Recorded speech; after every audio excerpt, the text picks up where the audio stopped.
little man. He's as quiet as a mouse. He's the one who does the mischief that is done in everybody's house. There's no one who ever sees his face, but yet we all agree that every plate we break was cracked by Mr. Nobody. It is he who always tears the books. He leaves the door ajar. He pulls buttons from our shirts, and he scatters pins afar. That squeaking door, it will always squeak because of this, you see.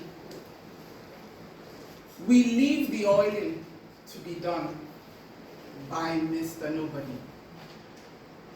I will save you the last two verses of that poem, but I'm sure some of you might guess the drift. And just in case you're wondering, why am I listening to a poem in the middle of my graduation ceremony? It is to underscore the simplicity of the solution and not to aggravate the problem. Imagine a situation where you have a problem, but nobody does nothing about it. What do you think would happen? I never thought that a poem that I learned as a 5-year-old would come in handy when I'm speaking to the graduating class of a university. But as they say, never say never. Graduating class of 2022. It is Theodore Roosevelt that once said, and I quote, "In any moment of decision, the best thing you can do is to do the right thing. The next best thing you can do is to do the wrong thing." Do you know the worst thing you can do? The worst thing you can do is to do nothing. I ask you this question today. Does anyone know one person, two people who have jackpot? Now, for the benefit of everyone in the room, jackpot is a term coined by Nigerians for Nigerians who have left Nigeria for greener pastures. Show of hands. 1, 2, or 3 people. Let's talk about Nigeria. Nigeria is Africa's most populous country, and arguably the most resource country in the world. What is there that Nigeria does not have? Crude oil, natural gas, solid minerals, arable land, cultural heritage. I think you should all give yourselves a round of applause.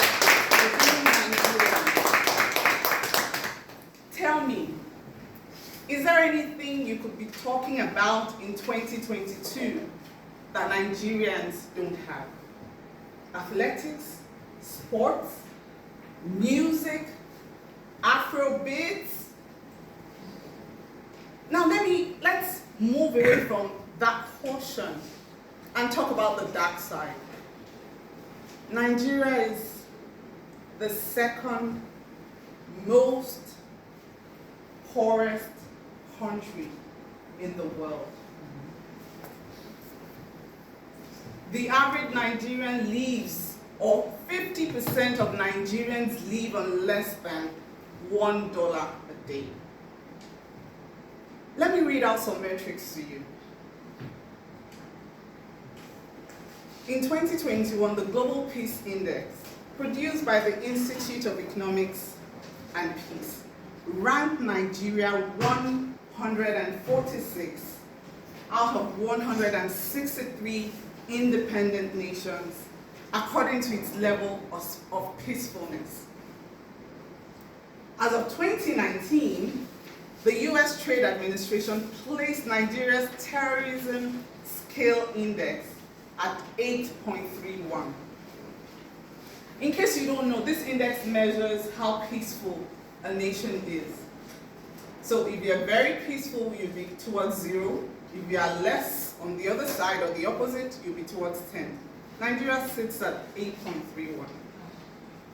Amnesty International records that intercommunal violence between herders, farming communities, and, as you know them, unknown gunmen have resulted in more than 3,000 deaths and thousands of displacements. Over 5,000 people, including foreign nationals, are either being kidnapped or abducted for ransom by bandits and, again, unknown gunmen.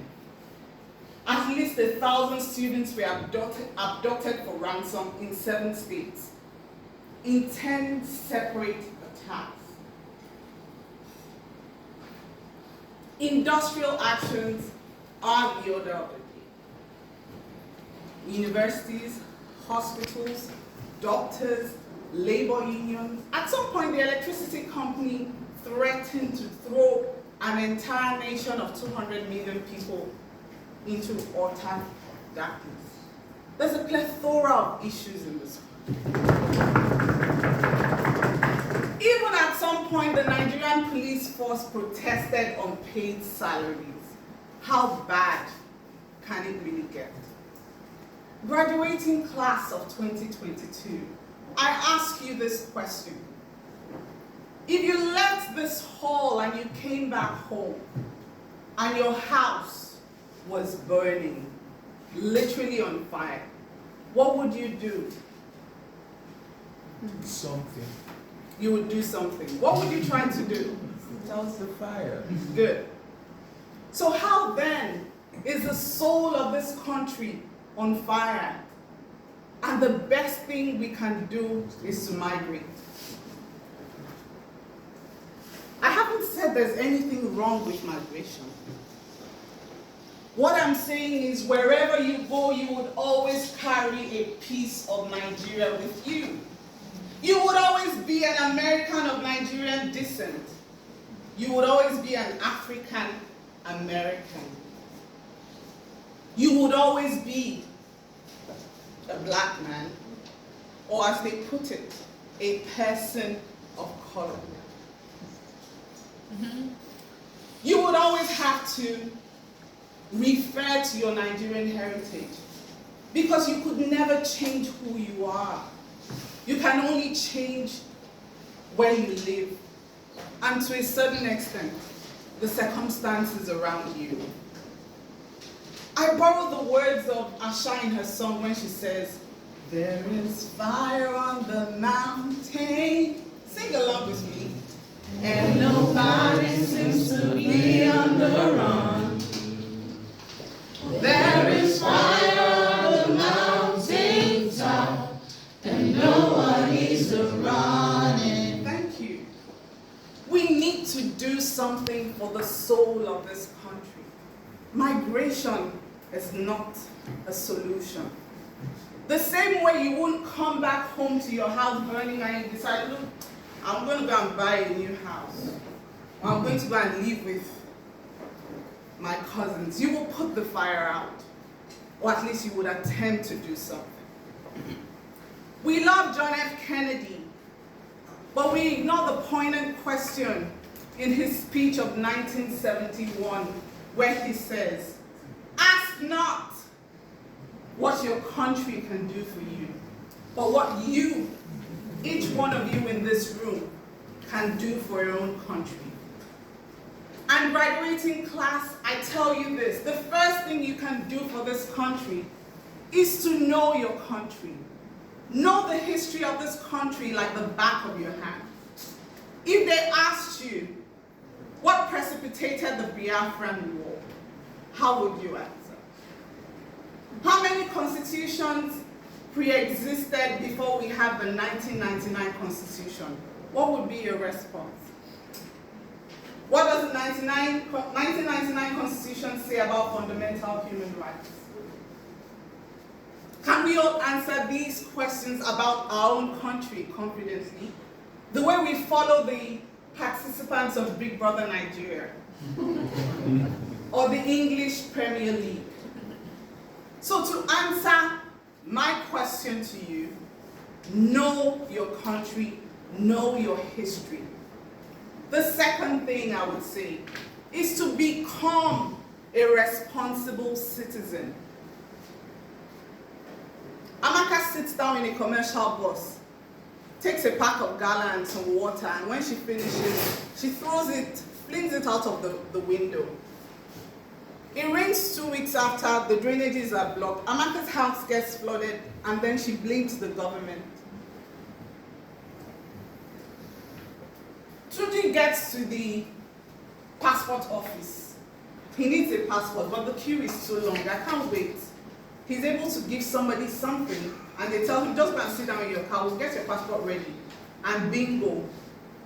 Tunji can't wait at the Nigerian passport office. But when he travels to the UK, the United Kingdom, and he gets to immigration, he will queue. He will stand in a snake-like queue for 2 hours. Bimbo, on election day. I'm not voting, no. I tried to register, but the queue at INEC, it was too long. So on this Saturday that they are going to vote, me, I'm just going to sort out all the clothes I'm not using again. Just, clean out my wardrobe. You want to clean out your wardrobe on a day you're supposed to be choosing who is going to lead you. And I'll tell you, Bimbo doesn't want to queue at INEC office. I'll tell you some other places she's going to queue at. She's going to queue for petrol when there's a scarcity. She's going to stand in a queue for her pension when she gets old due to bad governance. And God forbid we find ourselves in the middle of a pandemic, Bimbo is going to queue for palliatives. So let me ask you this question. Which queue would you rather be on? The final thing I'm going to leave you with that you have to do for this country is to be part of the election process. Voting is the singular, most important thing you could ever do for your country. It's not a matter of who should I vote for, this person was bad or this person wasn't bad. Whoever you choose to be your leader, go out there and exercise your fundamental right as a citizen of this country. I give you this homework. Try to interact with some conductors or bus drivers or market women. Maybe 5. You'll be amazed they all vote. There is no election yet, and they vote at all levels. The local government, the governorship, the state, and the federal. The wrong thing about their voting is, more often than not, they're being told who to vote for. So, you the elite, you the enlightened people, you sit down at home on election day, and the people who are not so enlightened pick who is going to govern you, and then you analyze that for the next 4 years, and then we come back like a dog chasing its own tail.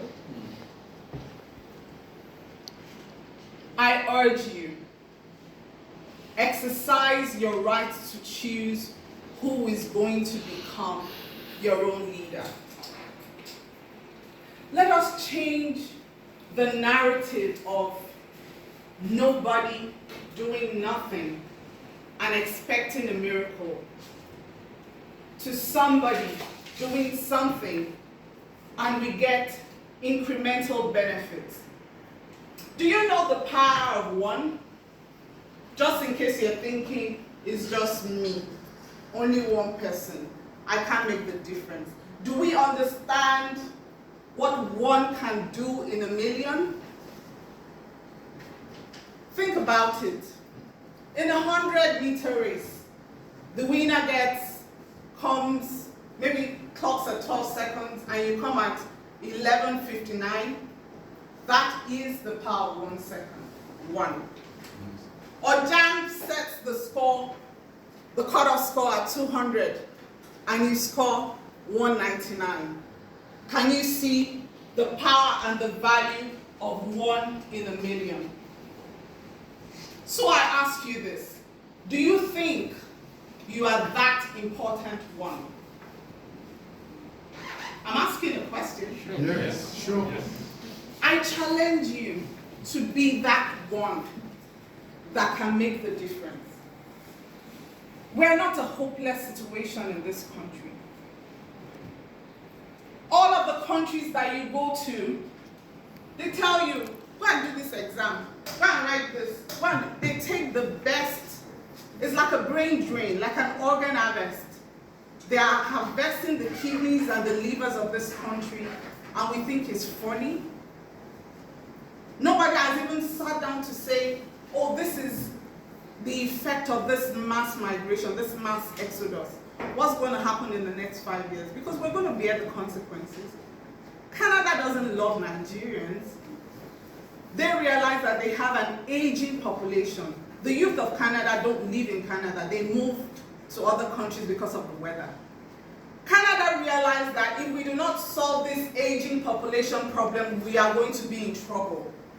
And they take the youngest and the best of Nigerians, and we're not going to do anything about it. I've chosen to talk about this topic because I believe you're at the beginning of your lives. And you have a blank canvas to write on. What are you going to be writing on it? That I left this country in search of greener pastures? I urge you, the next time you encounter a problem, you want to find something, you want to do something, you can't find it, be the solution. That's how the Asians are raised. That's how Indians are raised. If you are using TikTok or Facebook or any of those platforms came not as entertainment tools. They were tools that were created to solve man-made problems. So be the solution. Be the answer. Be the person who wants to make a difference, not a taker. Oh, I only take imported cornflakes, so I only take imported water. This one, is it made in Nigeria? I don't use made in Nigeria. Who is going to use it? We need to start somewhere. We need to start from ourselves, and we need to start now. You young people, I was in your shoes maybe 20 years ago. And maybe if someone had told me all of the things I'm telling you today, the trajectory of my life would have turned out differently. Nigeria is worth all of that trouble.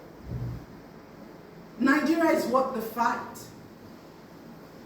Nigeria is worth putting your very best for. Do we all remember Sam Sultan of blessed memories? He blessed humanity, or blessed Nigeria with a song, and I'll ask you to all sing with me.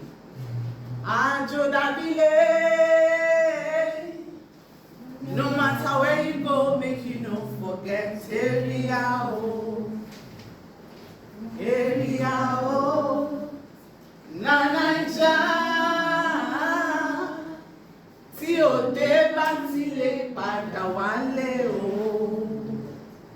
wálé o. Do you know what that song means? It means assuming you go and it becomes too tough, there is no place like home. Come back home. Don't be ashamed that they'll say he went home, I've left home, he was struggling, and then he had to come back. There is no place like home. We remember the story of the prodigal son, who was feeding with pigs and came to his senses and said, even the slaves in my father's house live better than the way that I'm living today. Let me go back home. In closing, I leave you with the words of Henry Ford. He says, more succinctly than I could ever sum up in my own words, that patriotism is like charity. It begins at home. The Toastmasters.